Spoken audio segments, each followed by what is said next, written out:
قال رسول الله صلى الله عليه وسلم أيما مؤمن أطعم مؤمنا على جوع أطعمه الله يوم القيامة من ثمار الجنة وأيما مؤمن سقى مؤمنا على ظمأ سقاه الله يوم القيامة من الرحيق المختوم وأيما مؤمن كسى مؤمنا على غر كساه الله من خزر الجنة قال أبو عيسى هذا حديث غريب وقد روي هذا عن عطية عن أبي سعيد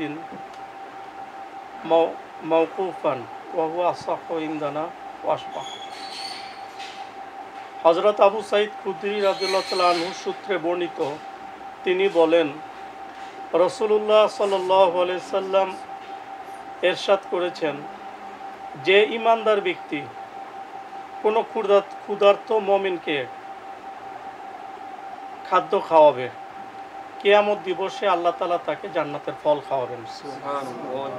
আর যে ঈমানদার ব্যক্তি কোন পিপাসার্ত মুমিনকে পানি পান করাবে কিয়ামতের দিন আল্লাহ তাআলা তাকে সিল মোহর করা খাঁটি পানীয় রাহিকে মাখতুম পান করাবেন সুবহানাল্লাহ। আর যে মুমিন কোনো বিবস্ত্র অভাবী মুমিনকে পরিধেয় বস্তু বা কাপড় বা পোশাক দান করবে কিয়ামতের দিন আল্লাহ তাআলা তাকে জান্নাতের সবুজ পোশাক পরিধান করাবেন সুবহানাল্লাহ।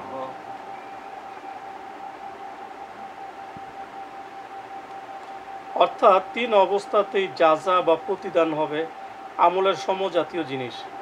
দুনিয়ায় যেমন আমল করবে পরকালে তেমনি ফল পাবে। এই হাদিসের মধ্যে একটা ঈমানদারের অনেকগুলো গুণ থাকা দরকার। তার মধ্যে একটা গুণ নিয়ে আলোচনা করা হয়েছে। গুণটা হচ্ছে সে দান করবে, খাওয়াবে, পান করাবে, মুমিন ব্যক্তিকে সাহায্য করবে। এটা একটা গুণ। কারণ এই গুণটার ব্যাপারে আমাদের বেশিরভাগই ভুল ধারণা আছে। দুইটা হাদিস যদি বলি তাহলে ভুল ধারণা দূর হয়ে যাবে। এক নম্বর বিষয়, হুজুর সাল্লাল্লাহু আলাইহি সাল্লাম এক হাদিসে মানুষকে খাওয়ানো, পান করানোর ব্যাপারে ফজিলত তুলে ধরলেন। তো সাহাবারও বললেন, ইয়া রাসূলুল্লাহ, আমরা তো গরিব, আমরা কিভাবে খাওয়াবো? আমাদের অনেকের সমর্থ নাই। কারণ আল্লাহ রাসূল বলছে একটা খেজুরের অর্ধেক কি খাওয়াইতে পারবা না? এক গ্লাস পানি খাওয়াইতে পারবা না? বলছে হ্যাঁ, এটা তো পারবো, তো এটাই করো। দ্বিতীয় আরেকটা হাদিস, আল্লাহ রাসূল বলছে তোমরা মুমিনকে খাওয়াও, দান করো। আর যদি সমর্থ না থাকে বাজারে যাও, কাজ করো, উপার্জন করো, তারপরে খাওয়াও, দান করো। তার মানে এটা রাখতেই হবে। কিন্তু বর্তমানে আমরা এই জিনিসটাকে ধনীদের জন্য ভাগ করে নিছি। ধনীরা দান করবে আর আমরা গরিবরা বেশি বেশি আমল করব না। এই দান এটা ধনী লোকদের আমল না। ভালো করে বিষয়টা বোঝার চেষ্টা করি। দান এটা ধনী লোকদের কি না, আমল না। এটা কাদের আমল? ঈমানদার ব্যক্তির আমল। প্রত্যেক ঈমানদার ব্যক্তির এই আমলটা করতে হবে। হ্যাঁ, সমর্থ অনুযায়ী। সমর্থ অনুযায়ী ধনী লোক জাকাত দিবে, গরিব লোক জাকাত নেই। গরিব লোক কি দিবে? দান করবে, হাদিয়া দিবে। সদকাতুল ফিতর এটা ধনী লোকের, জাকাতের টাকা এটা ধনী লোকের। কিন্তু আমরা একটা ভাগ করে ফেলছি যে ধনী লোকেরা দান করবে আর গরিব লোকেরা কি করবে? ইবাদত বন্দী করবে। অথচ এটা নাই হাদিস। বিভিন্ন হাদিসের দ্বারা ইত্তাকুন নার, বুখারী শরীফের হাদিস, ইত্তাকুন নার আলাউ বিশিক্কি তামারিন, জাহান্নামের আগুন থেকে নিজেকে বাঁচাও, যদিও বিশিক্কি তামারিন আই নিসফি তামার, খেজুরের একটা অর্ধেক খেজুর দিয়ে হইলেও কি করো, নিজেকে জাহান্নামের আগুন থেকে বাঁচাও। তার মানে দান এটা সবার করতে হবে, একটা ইমানদারের আমল, এটা ধনী লোকের আমল না। আচ্ছা, কেউ কোনো মসজিদের খতিবকে বা মাদ্রাসার মোহতামিমকে কোনো ধনী ব্যক্তি 1 লাখ টাকা হাদিয়া দিল। এখন যার 1 লাখ নাই, সমর্থ নাই, সে কত দিবে? 1000 দিবে। তার এটাও নাই, সে 100 দিবে। যার এটাও নাই, সে 10 টাকা দিবে। যার সমর্থ আরো কম, সে 2 টাকা দিবে। কি দিবে? 2 টাকা দিবে। কিন্তু আমরা বানাই ফেলছি কি, ধনী লোক ও 1 লাখ কেন দিল, 2 লাখ দিত। কি করলো, কাম করলো একটা, আর আমি করতে দেবো, আমার আবার দান করতে হয়। মাদ্রাসায় ফকির আসলে, গরিব আসলে, এটা মাদ্রাসায় না, কোনো দান নাই। কেন দান নাই? বিষয়টা বোঝার চেষ্টা করি। অনেকে বলে যে আমার খুব মন চায় মাদ্রাসায় কিছু দিতে, অনেকে বলে না। এখন মন চাই কিনা এটা আসল কথা কি, এটা দিল থেকে বলতেছি কিনা। হ্যাঁ, 20 টাকা দিচ্ছি, দিয়া বললাম ছাত্রদের কিছু খাওয়াই দিন, তার মানে কি আসলে আমার দিল চাই? আর খালি মুখে বলতেছে আমার দিল চাই এরকম এরকম, আর মনের ভিতর আসছে যে আমার যদি 10 লাখ টাকা কোনোভাবে পাওয়া যায়, আমি 1 লাখ টাকা কি করব, মাদ্রাসায় দিব। বাস্তবে দিবে না। কেন? কারণ যে 20 টাকা দিতে পারে না, সে 1 লাখ দিতে পারবে কিভাবে পারবে? সম্ভব এটা? যে আজকে 10 টাকা দিতে পারতেছে, সে 1 লাখও দিতে পারবে। একজনের 100 টাকা আছে, সে 10 টাকা মাদ্রাসায় দিল, তার মানে এই কথার প্রমাণ এটা, ওটা উদাহরণ হিসেবে বলতেছি। মাদ্রাসা 10 টাকা, এইগুলি হলো উদাহরণ। 100 টাকার মধ্যে যে 10 টাকা দিতে পারছে, 10 লাখ টাকার মধ্যে 1 লাখ সে মাদ্রাসায় দিতে পারবে। আর 100 টাকার মধ্যে 10 টাকা যে দিতে পারলো না, সে 10 লাখ টাকার মধ্যে ওই 10 টাকাও দিতে পারবে না। যাই হোক, এটা হলো কি ইমানদারের আমল। আজকে থেকে আমলটা আমি আপনি করব। হযরত মাওলানা শাহ আবরারুল হক সাহেব উনি বলতেন যে প্রত্যেক সালেকের উচিত কিছু দান করা, সাপ্তাহিক কিছু দান করা। এখন দানের শুরুটা কীরকম হইতে পারে? 2 রকম হইতে পারে।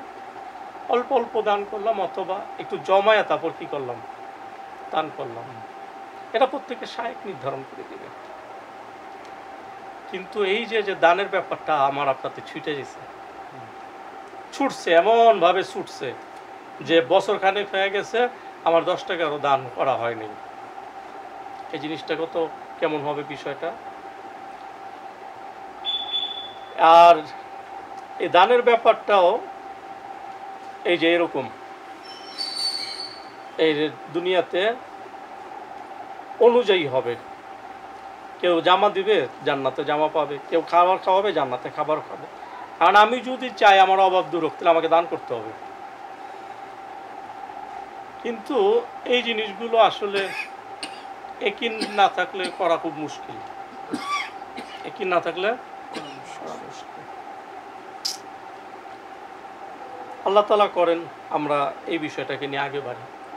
আমল এক একটা শুনবো আর আমল শুরু করে দিব। আল্লাহকে পাওয়ার জন্য অসংখ্য আমল আছে। আজকে একটা আমল নিয়ে আলোচনা হলো, শুরু করে দিই। এইভাবে আমল শুনবো আর আমলে আগে বাড়বো। বাস আল্লাহ তাআলা দুনিয়া সুন্দর করে দিবেন, আখিরাত সুন্দর করে দিবেন। আর আল্লাহ করেন এইগুলো নিয়েই আমাকে আপনাকে ব্যস্ত থাকতে হবে। এগুলো নিয়ে আপনাকে আমাকে ব্যস্ত থাকতে হবে। আল্লাহু আকবার, সামি আল্লাহু লিমান হামিদা, এটি নিয়ে ব্যস্ত, এটি শয়তানের একটা ধোঁকা। এটি হলো দাজ্জালের একটা ফিতনা। কি ফিতনা?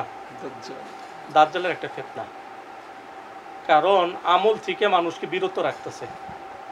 আপনি আমি বলবো এটা আবার দাজ্জাল ফিতনা। কি দাজ্জালের ফিতনা? এইটাই যে মানুষকে নেক আমল থেকে বিরত রাখবে। এই যে বর্তমানে যে ইয়াগুলো নিয়ে আলোচনা হইতেছে, যেগুলোর সাথে আদৌ কোনো আমলের সম্পর্ক নাই, আদৌ কোনো কি নাই আমলের সম্পর্ক, এইসব নিয়ে এই যে গোজামিল একটা বিভ্রান্ত সৃষ্টি করা, এগুলো হলো সব দাজ্জালের ফিতনা। এগুলো হলো মূর্খতার পরিচয়। ধরেন একটা কিতাব আমি পেলাম, যে কোনো কিতাব, হোক সেটা বুখারী শরীফ, হোক সেটা মুসলিম শরীফ, এখানে অনেক কথা এরকম থাকবে যেগুলো আমার আলোচনা করার বিষয় না, এগুলো নিয়ে সমাজে বিভ্রান্ত সৃষ্টি করার কোনো মানি হয় না। কিন্তু আইসা গেছে, কি আইসা গেছে। আল্লাহ রসুল সাল্লাল্লাহু আলাইহি সাল্লাম পশ্চিম দিকে ফিরে টয়লেট কখনো করে নাই। এখানে অনেক রকম ব্যাখ্যা আছে না, কিছু কিছু ব্যাখ্যা আছে, এটা আপনার আমার শুনতে ভাল লাগবে না, আমারও বলতে ভাল লাগবে না, বলার দরকার আছে। আর ওটা যদি না শুনি আমলের ব্যাপারে কোনো অসুবিধা আছে? আর এটা আম্মজমে বলার জিনিস। হ্যাঁ, এই জন্য প্রত্যেকে নিজেকে নিজে মাপা চাই। মুফতি জারু আলী খান সাহেবের দুইটা কথা খেয়াল রাখবো আজকে। এক নম্বর কথা হইল, যেই এলেম শিখার পরে বা যেই আমলের পরে বিনয় বা নম্রতা আসে, ওই আমলটা সহি তরিকায় হয়েছে, ইখলাসের সাথে হয়েছে এবং আল্লাহর কাছে কবুল হয়েছে। সুবহানাল্লাহ। এটা মাপমু আজকে থেকে, স্বর্ণ দিয়ে লেখার মতো একটা কথা। যেই আমলের পরে বিনয় আসবে, কি আসবে? বিনয় আসবে, নম্রতা আসবে, ওই আমলটা আল্লাহ দরবারে কবুল হয়েছে, এটা বোঝা যাবে। ওই আমলটা ক্লাসের সাথে হয়েছে, এটাও বোঝা যাবে। আর ওই আমলটা সহি তরিকায় হয়েছে, এটাও বোঝা যাবে। আর যে আমলের পরে অহংকার আসবে, ওইটা আল্লাহ দরবারে কবুল হয়নি, ওইটা ইখলাসের সাথে হয়নি, ওইটা সঠিক পদ্ধতিতে হয়নি। এই আজকে আমলের হাদিসের এই তালিমের পরে প্রত্যেকের যদি মনে হয়, আহারে কত কিছু জানি না, কত কিছু বুঝি না, এই যে বিষয়গুলো যদি আমার দিলে আসে, বা হারে আমি আমল লেনে কত পিছাই আছি, তার মানে কি আমার ইসলামী মজলিস সেটা কবুল হয়েছে? সেই কি যেই সেই এরকম যেন না হয়। এই যেই সেই এটা মেনে নেওয়াটাও ঠিক না। বাহ্যিকভাবে এটা বিনয় মনে হয়, এটাও বিনয় না। এই একটা কথা। দ্বিতীয় কথা হইল, যে আমলের পরে মুনাজাত করতে ভাল লাগে, আল্লাহর কাছে চাইতে ভাল লাগে, ওই আমলটা আল্লাহর কাছে কবুল হয়েছে, ইখলাসের সাথে হয়েছে এবং সহি তরিকায় হয়েছে। ধরেন ইসলামী মজলিসের পরে আপনার আমার মুনাজাত করতে ভাল লাগে, আল্লাহর কাছে চাইতেও ভাল লাগতেছে এবং একটা কাইফিয়ত হয়েছে যে আল্লাহ আসলে দিবেন, তার মানে কি আমার ইসলামী মজলিস এটা কবুল হয়েছে না? এটা তো বাস্তব, এটা বাস্তব যে এইখানে আমরা যারা আছি সবাই সমান ফায়দা নিতে পারতেছি না, এটা হবেও না, হবে সবাই সমানভাবে পাবো না। কারণ আমি কতটুক পাইছি এটা একটা বুঝার দরকার আছে কিনা, এটা হলো আসল বিষয়। কে কতটুক পাইছে এটাও কিন্তু আসল বিষয় না, কারণ কবরে প্রশ্ন হবে, মান রব্বুকা, তোমার রবকে, মান দিনুকা, তোমার দিন কি, মান নাবিউকা, তোমার নবীকে, তার নবীকে, তাদের নবীকে, এগুলো কিন্তু জিজ্ঞেস করবে না, জিজ্ঞেস করবে কারটা, নিজের। অতএব কার কি হয়েছে এটা দেখার বড় কথা না, বড় কথা হইল আমি কতটুক হাসিল করতে পারছি। তা হাসিল করতে পারছি, এটা কয়টা আলামত বললাম আজকে? মুফতি জারু আলী খান সাহেব বলছে দুইটা আলামত। একটা হইতেছে আমলের পরে কি আসবে? বিনয়। তাহলে ওটা ইখলাসের সাথে হয়েছে, সঠিক পদ্ধতিতে হয়েছে, ভালোভাবে হয়েছে। আর আমলের পরে মুনাজাতে মজা আসবে। মুনাজাতে মজা আসার অর্থ কি? আল্লাহর সাথে একটা সম্পর্ক হয়েছে। কারণ এই যে মুনাজাত, আল্লাহর কাছে চাওয়া, এটা কিন্তু সামান্য বিষয় না। আল্লাহর দুনিয়াতে কয়জন আছে যে আল্লাহর কাছে চাওয়ার সময় পায়? বর্তমান দুনিয়াতে কয়জন লোক আছে যে সারাদিন লা ইলাহা ইল্লাল্লাহ 100 বার বলতে পারে? কিন্তু কঠিন বিষয় তো, কঠিন বিষয় না, অনেক কঠিন বিষয়। এমনও আছে যে 3 ঘন্টা বা 2 ঘন্টা পর্যন্ত বা সারা রাত ওয়াজ হয়েছে, কিন্তু একটা আমলের কথাও আসে নাই। সারা রাত বয়ান হয়েছে, ওয়াজ হয়েছে, ওয়াজ তো না, এটা আওয়াজ বলে আর কি। সারা রাত আওয়াজ হয়েছে, কিন্তু একটা আমলের কথাও হয় নাই। হয় কি না? সময়টা বেকার। বেকার কিভাবে? ওই যে ওই দুই জিনিস, আপনি আমি নিজেই অবাক হয়ে যাব যে হ্যাঁ হ্যাঁ, তো সারা রাত কী হইল? মোনাজাতে স্বাদ পাওয়া তো দূরের কথা, কিছু আমলের কথাই তো আসেনি। এই জন্য দুইটা জিনিসকে খেয়াল রাখা।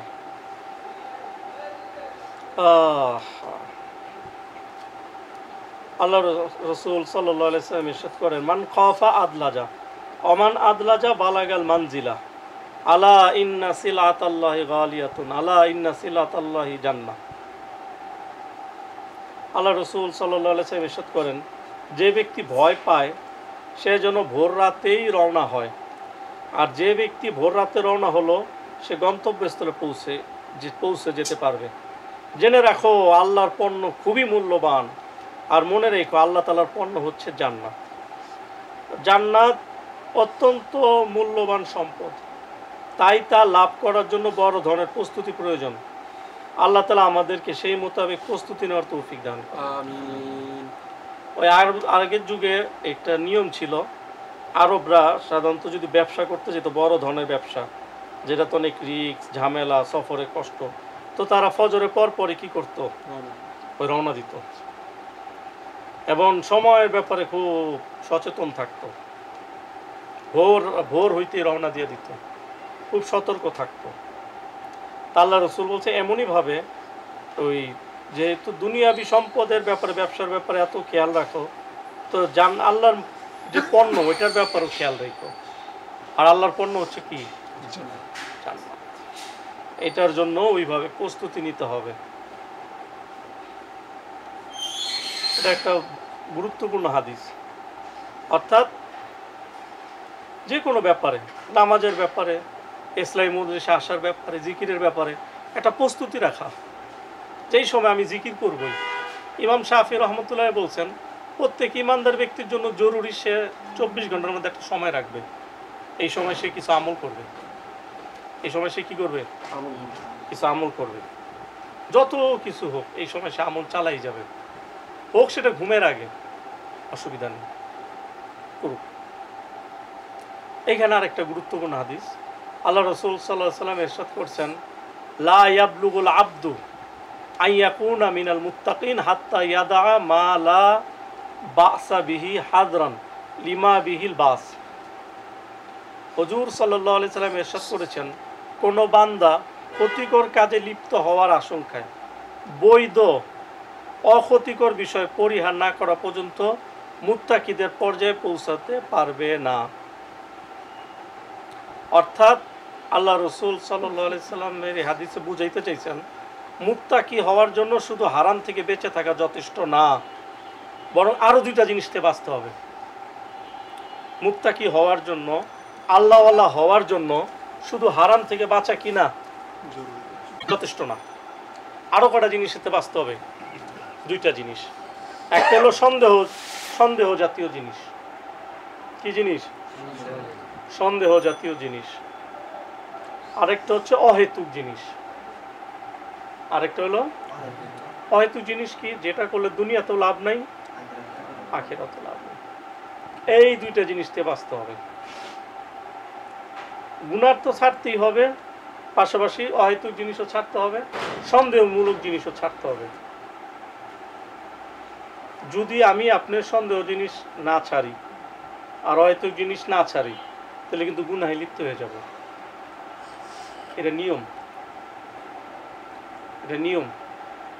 যেন অহেতুক জিনিস থেকে বিরত থাকা যায়। এমনকি হযরত মাওলানা আহমদুল্লাহ আরশাদ বলছে, যদি কোনো কাম না থাকে তাহলে ঘুমায় যাও। তাহলে কি করো? ঘুমায় যাও। এরপরও অহেতুক কাজ করা যাবে না, ওই জন্য ঘুমাইতে হবে। তারপরও অহেতুক কাজ এবং বেকার থাকা যাবে না। বেকারি হাজার গুনাহোं का दरवाजा खोलता है। মাওলানা ইউসুফ শাহ রহমাতুল্লাহ বলতেন, বেকারি এটা হাজার গুনাহের দরজা। বেকার থাকা যাবে না, বেশি সমস্যা ঘুমায় যাই, জিকির আজগার করি, এই বেহুদা কাজও করা যাবে না, বেকারও থাকা যাবে না। বেকার থাকবো, এই গুনাহ হইতে থাকবে। আচ্ছা, এই যে আমরা মোবাইল টিপি, অনেক সময় রাত ভরে মোবাইল অনেকে টিপে, জিজ্ঞেস করলে বলে হুজুর ঘুম আসে না এই জন্য।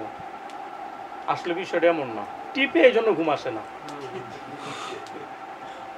বিশ্বাস না হয় এইটা কয়েকদিন বিরত থেকে দেখুন, মোবাইলে এক রুমে, সে এক রুমে, ঘুম আসবে, অসুবিধা নেই। আমরা সবাই এটা মনে করি যে ঘুম আসতেছে না এই জন্য কি করতেছে, মোবাইল একটু টিপাটিপি করতেছে। ঘুম তো আসে না, কি করব, মোবাইলটা টিপাটিপি করি, বিষয়টা এটা না। তখন টিপাটিপি করতেছি দেখা ঘুম আসতেছে না। এটার প্রমাণ কি, কিছুদিন মোবাইল এক রুমে থাকবে, আমি এক রুমে থাকবো, তাহলে কি হয়ে যাবে, ঘুম আসা পড়বে। এরকম ভাবে আমরা বেহুদা কাজে লিপ্ত হই, যে কি করবো, আসলে কাজ ছিল না এই জন্য ওটা না, না ওইটা করছি দেখা কাজ করতে পারি নাই। নাইলে একটা মুসলমানের প্রতিদিন কতগুলো আমল, কোরআন তেলাওয়াত, একজন মুসলমান সারাদিন কোরআন শরীফ তেলাওয়াত করবেন, এটা সম্ভব? এটা তো আমাদের অনেক উলামায়ে কেরাম তো তাকে মুসলমান মানতেও নারাজ, যে প্রতিদিন কোরআন শরীফ পড়ে না। ঠিক না? প্রতিদিন জিকির আজগার, প্রতিদিন সোহবত, প্রতিদিন কিতাব পড়া, প্রতিদিন সংসার টুকটাক কাজ করা, প্রতিদিন কিছু নফল নামাজ, প্রতিদিন কিছু খেদমত, প্রতিদিন কিছু মাসনুন দোয়া মুখস্থ করা, প্রতিদিন মুনাজাত। কোথায় এগুলো? তো এইগুলো যদি না করি, আমি আপনি কিভাবে মুসলমান হইলাম? বিষয়টা বোঝার চেষ্টা করি, অনুধাবন করার চেষ্টা করি। মুসলমান মানি কি? মুসলমান মানিটা কি? এটা নিয়ে আরেক সমস্যা। কেউ বলে মুসলমান মানি কি টুপি পড়তে হবে, এরকম নাকি আছে না?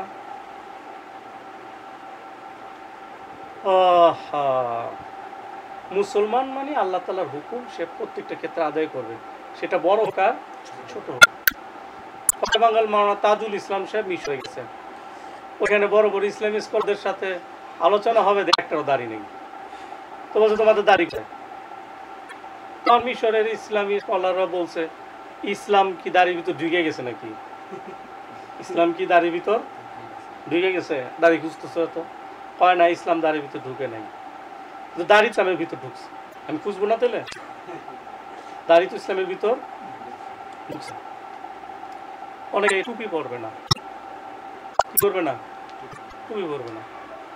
আচ্ছা, একটা মানুষ কোটটাই পরা, মুসলমান বুঝার মতো কিছুই তার ভিতর নাই। একটা টুপি পরা দিলে বোঝা যায় কিনা মুসলমান? এই কোটটা পরা একটা লোক, তারা টুপি পরায় দেন, এখন সে কি মুসলমান? এখন যদি আমরা টুপি বাদ দেই, ইসলামের কত বড় একটা অংশ বাদ চলে যায়, যায় কিনা? আবার বর্তমানে জামাত ইসলামের ভাইরা এরা দাবি করে সারা বাংলাদেশে কি করবে, ইসলাম কায়েম করবে। কারণ সে নিজের ভিতরে ইসলাম কায়েম করতে পারে না। যে লোকটা নিজের ভিতরে ইসলাম কায়েম করতে পারে না, এই লোকটা সারা বাংলাদেশ ইসলাম কায়েম করবে, আদৌ বিশ্বাসযোগ্য কথা? এখন আসলে দাড়ি এগুলো আসো না, আসলটা কি এগুলো জিজ্ঞেস করতে হইবে, এদেরকে জিজ্ঞেস করতে হবে কি আসলটা কি, এটা বলেন। ওই এক ল্যাংটা পীর ছিল আগে, তো কই তো ল্যাংটা হইলে কি জিনিস আছে, কি আর আছে তার? ল্যাংটা পীরও কি আছে? কিছুই নেই, কাপড় চোপড়, তার জিনিস করতে থাকবে তার। এই যে বিষয়গুলো নিয়ে ভাবার দরকার। এই জন্য ভাই, অহেতুক বিষয়গুলো বাদ দিয়ে আপনি আমি মূল মূল বিষয়গুলো ধরার চেষ্টা করি, যে যতটুকু পারি। মেসওয়াক ধরি, আতর ধরি, তাসবিহ ধরি, একটা একটা করে ধরতে থাকি। এইভাবে আপনি আমি হঠাৎ করে দেখবো আল্লাহর ওলি হয়ে গেছে। হঠাৎ করে কি হয়ে যাবো? হ্যাঁ। আর যদি একটা একটা করে ছাড়তে থাকি, তো হঠাৎ করে দেখবো যে আমি ফাঁসেক হয়ে গেছি। জালালউদ্দিন রুমি রহমতুল্লাহ আলাই ওনার মসনবী শরীফ একটা ঘটনা লিখছেন, যে আগের যুগে মানুষ ওই বাঘ আঁকতো পিঠের মধ্যে। আঁকার নিয়ম ছিল ওই সুই গরম করে করে ওই ছিদ্র করে করে বাঘ আঁকতো, পরে উপরে সুরমা দিয়ে দিত, এই সুরমাটা ছড়ায় দিলেই বাঘের আকৃতি হয়ে যেত, এই দাগ আর যাইতো না। তো এক লোকের মনে হলো আমার বাঘ আঁকার দরকার পিঠে। আর বাঘ আঁকতে গেছে, খোঁচা খায়, কয় এই কি আঁকো? কয় লেজ আঁকি। কয় লেজ বাদ দাও, বাঘের লেজ দরকার নেই। আবার একটু পর খোঁচা মারে, ব্যথা পায়, কয় কি আঁকো? কয় নোখ। আমার বাঘের নোখ দরকার নেই। একটু পর আবার খোঁচা খায়, কয় এইবার কি আঁকতেছো? কয় এবার গোফ। আমার বাঘের গোফ দরকার নেই। এখন যেটাই আঁকতে যায় তখন সে ব্যথায় চিৎকার দিয়ে বলে কি এটা দরকার নেই। এখন পিঠে দিছে লাথি, বলছে তোর বাঘের লেজ নাই, চোখ নাই, গোফ নাই, নোখ নাই, তুই কি বাঘ আঁকতে হইছস? তা আমাদের ইসলামটা ওইরকম। জালালউদ্দিন রুমি রহমতুল্লাহ বলছে, অনেকে চিন্তা করে এটা তো ইসলামে জরুরি না, এটা কি না জরুরি না, ওইটা জরুরি না, ওইটা জরুরি না। এইভাবে জরুরি না না করতে করতে শেষে আর এখন আর ইসলামী পূজা পাওয়া যায় না। এটা দেখলে এখন আর বুঝাই যায় না এক মুসলমান না হিন্দু, মুসলমান না হিন্দু, এটা বুঝার উপায় নেই। আল্লাহ, এজন্য হাদিসগুলো পড়া হচ্ছে, এগুলি সব আমাদের রাহাবাড়ি আসছে। আহা, রাসূলুল্লাহ সাল্লাল্লাহু ক্বালা রাসূলুল্লাহ সাল্লাল্লাহু আলাইহি সাল্লাম, ইন্না লিকুল্লি শাইইন শিররাতান ওয়া লিকুল্লি শিররাতিন ফাতরাতান ফা ইন কানা সাহিবুহা সাদ্দাদা ওয়া কারাবা ফারজুহু ওয়া ইন উশিরা ইলাইহি বিল আসাবি ফালা তাউদ্দা।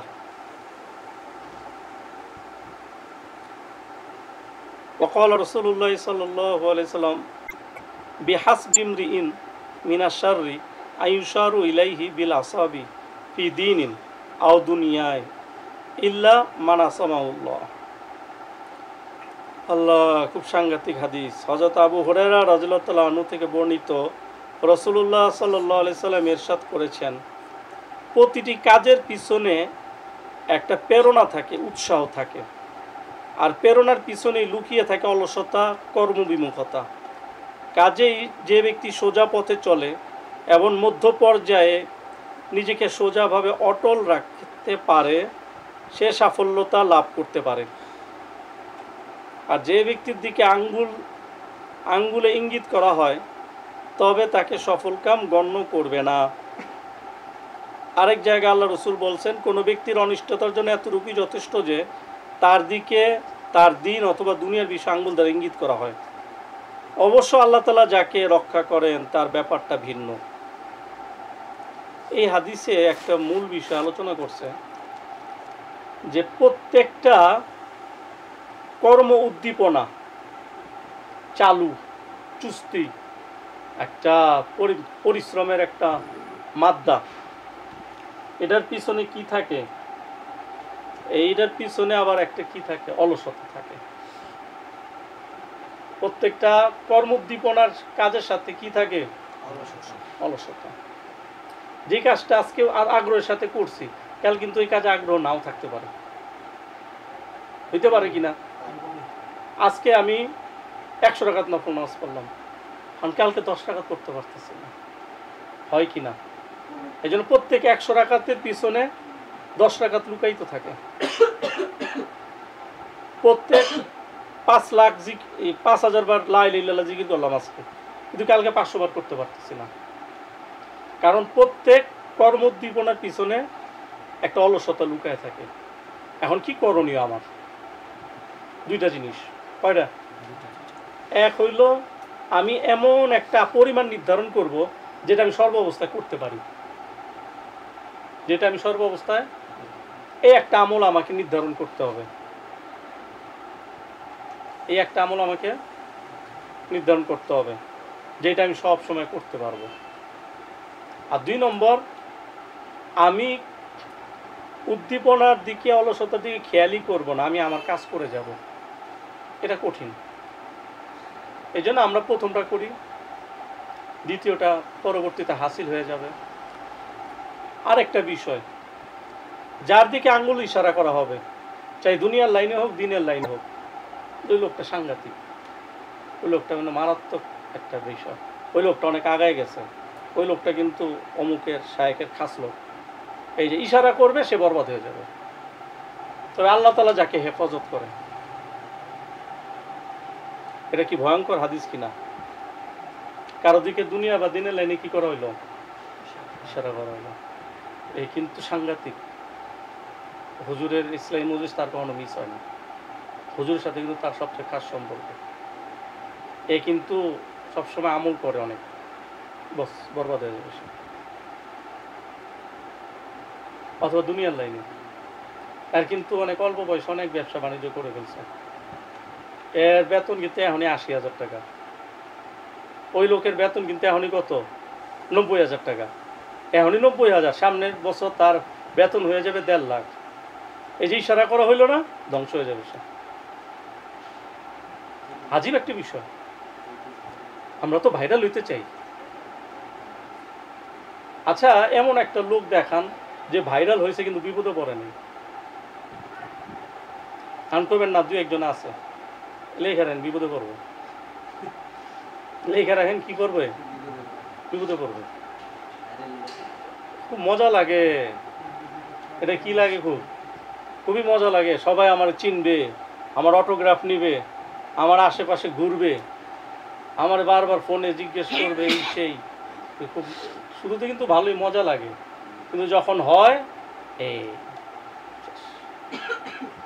হাটহাজারী মাদ্রাসা সবচেয়ে বড় মাদ্রাসা, সবচেয়ে বড় হওয়ার কারণে কি হয়ে গেছে? বাতিলের টার্গেট হয়ে গেছে। এটা যদি সবচেয়ে বড় মাদ্রাসা না হইতো, বাতিলের টার্গেট হইতো না। কম ধকল সামলাইতে আছে হাটহাজারী। কয় বছর হয়েছে? কত বছর? এই জন্য ছোট প্রতিষ্ঠান, এটার প্রতি কোনো কি নাই, বাতিলের টার্গেট নেই। এটা সুন্দরভাবে মেহনত করতেছে। এই জন্য যুদ্ধের যে জেট বিমান না জাম্বু বিমান বলে এটারে, হ্যাঁ কি কি একটা বোমারু বাংলা বোমারু বিমান। এই বোমারু বিমানের কিন্তু আওয়াজ হয় না। এটা ১০০ মাইল সামনে যাওয়ার পরে ফু করে একটা আওয়াজ হইব, মানে ১০০ মাইল দূরে চলে গেছে, এরপরে ফু করে মাত্র আওয়াজ হয়েছে, কিন্তু চলে গেছে ১০০ মাইল দূরে। এরপরে ওটা যে গেছে না ফু করে, ওই বোম ছাইরা কিন্তু গেছে। এখন খালি বোম ফুটতেছে। কীভাবে প্লেন কখন এলো কখন কি? এইটা হলো বোমারু বিমান। এটা হলো আসল তরিকা। কাজ অনেক হবে কিন্তু আওয়াজ হবে না। এখন আমগো কি আছে? কাজ হোক আর না হোক, আওয়াজ আছে একটা। হ্যাঁ, একদম একটা ব্যানার লাগাই ফেলছে আগে। সংগঠন হোক বা না হোক, আগেই ব্যানার, সভাপতি সেক্রেটারি নাম ঘোষণা, মাইকিং, ফেসবুক টেসবুক, কঠিন অবস্থা। এখন তো সভাপতি আর সেক্রেটারি লেগে গেছে। আমার তো সভাপতি বানানোর কথা, আমার সেক্রেটারি কেন বানাইল? শেষ। তো যাই হোক, নিজেকে শৌরত থেকে বাঁচানো, এটা একটা ভয়ঙ্কর হাদিস। যদি নিজে কেউ যদি মনে করে যে দিনের লাইনে কেউ যদি মনে করে আমি অনেক কিছু করতেছি, আল্লাহ তাআলা তাকে দিন থেকে মাহরুম করে দিবে। আর যদি মানুষ মনে করে তার দ্বারা অনেক কিছু হইতেছে, তাহলে আল্লাহ তাআলা তাকে দুনিয়ার থেকে উঠাই নেবে। আল্লাহ তাআলা যারা হেফাজত করে, ভয়ঙ্কর হলো দুনিয়া দিনের কোনো লাইনে খালি দেখাবে ওই অল্প বয়সে করতেছে, এর আগে না। অনেক লোক মারাও গেছে, অনেকে মারতে পারবে না, কিন্তু এইটাই সেই কারণে এই জন্য লুকায় রাখা যে যত লুকাটা করি লাইনে লাইনে মানুষ দরকার। আমার অনেক আমি অনেক দান করি, নজর লাগে না। ফেসবুকে দিনে এই এখন বেচার বাচ্চারা খাইতে পারে না, এত হয়েছে এখন বদ্ধম এমন হয়েছে, সে অসুস্থ হয়ে পড়ছে। ভাই কেউ খাইতে পারে না, ফেসবুকে ছবি দেন খাইছি আর অনেকগুলো খেতে পারে বাসায় খেতে দেখে একটা আপনার দেখাবো। আর যারা আপনার কতটা বেশি হারাবো আমার এই একটু পয়দা হলো, তার একটা নজর আমার কাছে আসলো। ছেলে সব সময় অসুস্থ থাকে, অনেক ধনী লোকের ছেলে। আমি বলছি আপনার তাবিজ লাগবে না, কিচ্ছু লাগবে না, আপনি আপনার ছেলের ছবি ফেসবুকে দিবেন না। আর কি, আমি আর কিচ্ছু না। ফেসবুকে ছবি দেওয়া বন্ধ করছে, আর অসুস্থ হয় না, সুস্থ। আলাইনু হাক্কুন, কে বলছে? রাসূল সাল্লাল্লাহু আলাইহি ওয়াসাল্লাম বলছে আলাইনু, বদ নজর এটা সত্য, বদ নজর সত্য, হক নজরও সত্য। বদ নজর এটা সত্য। একটা গাছে কাঁঠাল, ওরে আল্লাহ এত কাঁঠাল, এত কাঁঠাল, বাস আর ওই গাছে জীবনও কাঁঠাল হইব না। আলাইনু হাক্কুন, নজর লেগে গেছে, শেষ। আবার হক নজর এটাও ঠিক। কোন শায়েকের একটা নজর পড়ে গেছে কারো উপর, এখন সে দিনে দিনে খালি মারিফত হাসিল হইতেছে, তার তাসাউফের লাইনে সে এত আগে বাড়তেছে, মানে এক একজন 100 বছরে যতটুকু আগাইছে সে 1 বছরে ওই রকম আগায় যেতেছে। প্রতি 1 বছরে সে 10 বছরে সুলুকের অতিক্রম পার করতেছে। কেন? শায়েকের নজর এসে গেছে। শায়েক একটা নজর দিছে, আলাইনু হাক্কুন। শায়েক একটা নজর দিছে যে না, আমার এই মুরিদ সে যোগ্য, সে অনেক কিছু করছে, অনেক কুরবানি করছে, এই যে একটা নজর দিছে শায়েক, কারণ সে আগে বাড়বে। বাকি এইখানে মূল বিষয় যেটা হাদিসের আলোকে, সেটা হলো নিজেকে ভাইরাল হওয়াতে বাঁচায় রাখা, তাহলে বিপদে পড়তে হবে। আর ভাইরাল হওয়াতে বাঁচাইতে হবে দুনিয়ার লাইনেও, আখিরাতের লাইনে। নফল নামাজ পড়ছেন, কাউরে বলার দরকার নেই। যদি জিজ্ঞেস করে, হয় ভাই কিছু করি, আল্লাহ তৌফিক দিলে কিছু করি, এই আর কি।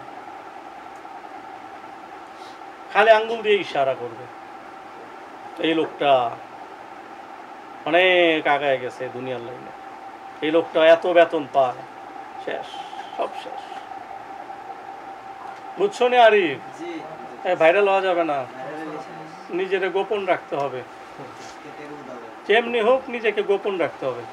কেউ নিজেকে ভাইরাল করবে, বিপদে পড়ে যাবে। ঠিক আছে, অনেক কথা হইল। কথার শেষ খোলাসা এইটাই যে আমরা প্রত্যেকে আমল শুরু করে দিব। প্রত্যেকে কি করে দিব? মজলিসের পরে আমল। প্রত্যেক ইসলামী মজলিসে আসবো, আইসা যেটা নিয়ে আলোচনা হয় ওটা নিয়ে আমল শুরু করে দিব। বাস এইভাবে কি করতে পারবো? আগে বেড়ে যাব। আর আমলগুলো সব আমার জন্য, এটা ভাগ করব না, ধনী গরিব।